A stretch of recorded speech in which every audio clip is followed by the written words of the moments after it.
O governo do presidente sírio Bashar al-Assad caiu após um avanço territorial por grupos de oposição nos últimos dias. Na manhã de domingo, a televisão estatal anunciou o triunfo da grande revolução síria e a queda do regime criminoso de Assad. A derrubada do governante de longa data está enviando ondas de choque pelo Oriente Médio e representa um golpe para a Rússia e o Irã, os seus principais apoiadores estrangeiros. Foram 50 anos de domínio do ditador Bashar al-Assad e o seu pai, e o Conselho de Segurança da ONU vai se reunir hoje para discutir a crise em Damasco. E para falar sobre isso e as consequências disso, trago, uma vez mais, Duda Teixeira. Boa tarde. Boa tarde, Inácio. Vamos ver se agora funciona. Agora eu estou até com o microfonezinho aqui na mão. Tudo a contento, por enquanto. Bom, vamos lá. Já temos a indicação de um primeiro-ministro de transição que vai comandar essa fase lá em Damasco, na Síria. É uma escolha do HTS, que é esse grupo terrorista que vem lá da Al-Qaeda.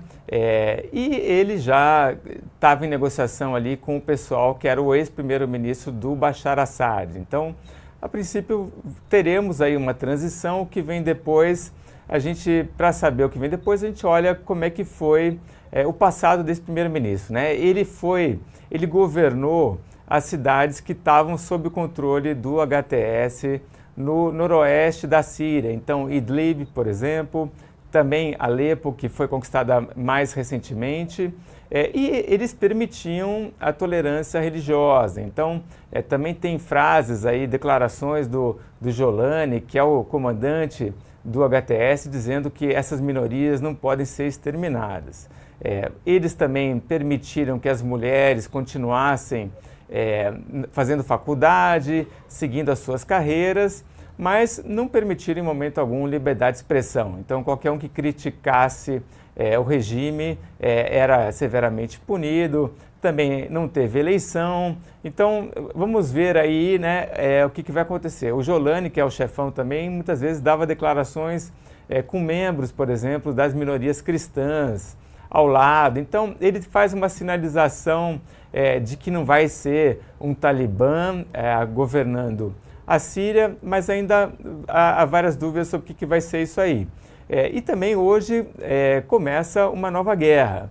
Esses grupos rebeldes apoiados pela Turquia, pelo presidente Recep Tayyip Erdogan, eles foram treinados e financiados, primeiro com uma retórica anti-Israel e também anti-curdo. Então, hoje mesmo já começou uma guerra em Manbij, que é uma cidade de maioria curda, entre esses grupos financiados pela Turquia e os curdos.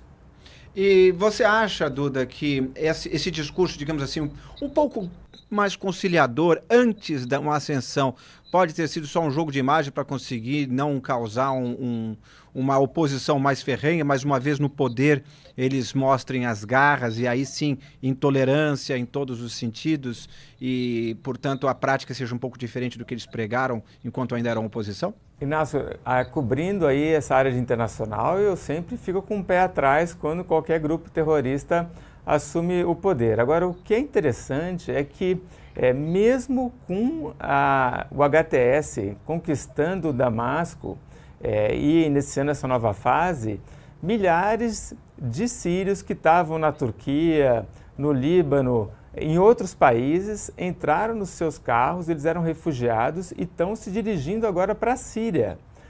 O que é impressionante. Mostra, primeiro, que o Assad era o grande problema dos sírios e que, de alguma maneira, esses sírios que estão voltando para suas casas, de alguma maneira, confiam que não vai ser um desastre completo o HTS no poder. Irã e Rússia sempre apoiaram Bashar al-Assad. Nos últimos tempos eles não estavam dando apoio porque, como eu falei aqui, eles estavam preocupados com as guerras que eles mesmos entraram. A Rússia na Ucrânia e o Irã com Israel através do Hezbollah. Quanto a derrota de Bashar al-Assad implica numa derrota direta para eles também? É uma derrota para os dois, tanto para o Irã quanto para a Rússia. Sinaliza para vários outros países que contam com a ajuda da Rússia e do Irã que é melhor desconfiar um pouquinho, né, que em algum momento essa ajuda pode não vir no futuro. O Irã já está muito atrapalhado aí com pelo menos 10 anos de sanções do Ocidente por causa do programa nuclear.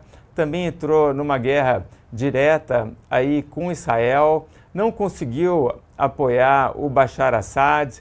O Hezbollah também, que tem sido atacado no Líbano, também não conseguiu fazer nada para proteger o Assad. Então é um sinal claro aí de que eles estão muito enfraquecidos, tanto o Irã quanto o Hezbollah.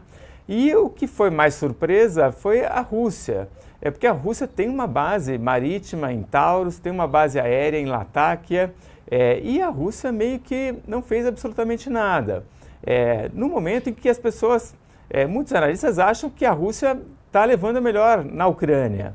Então isso coloca em dúvida qual que é o poder que a Rússia tem hoje, né? Será que a Rússia está mais enfraquecida e não está assim tão forte como aparenta lá na Ucrânia? Então é uma pergunta que está todo mundo fazendo agora. Entendi. E uma última pergunta em um minutinho. Como é que você vê a situação de Israel, já que agora Israel vai ter um inimigo meio amorfo, ao que tudo indica, na fronteira de baixo? Bom, Israel ganha primeiro porque o Bashar Assad tinha uma retórica muito anti-Israel. O Hezbollah vai ter, no Líbano, vai ter dificuldade de obter armas ali pela Síria, então isso também é positivo. Agora, Israel sabe que quando está um caos em outros países, muitas vezes tem algum grupo que surge e começa a atacar Israel. Isso aconteceu na Guerra do Líbano com a Organização para a Libertação da Palestina, a OLP, também aconteceu com o Hezbollah, aconteceu com os Houthis no Iêmen, e isso pode acontecer com o HTS na Síria agora. Muito bem. Muito bem, só para amarrar essa questão, você acha que a Rússia tem risco, em 30 segundinhos, de perder as suas bases de operação que, como você falou, estão lá, estrategicamente alocadas? Esse risco existe e talvez seja por isso que a Rússia agora está pedindo tanto a intervenção da ONU, né? Talvez a Rússia mesmo não consiga proteger essas bases e está esperando que alguém vá lá e possa fazer isso por ela.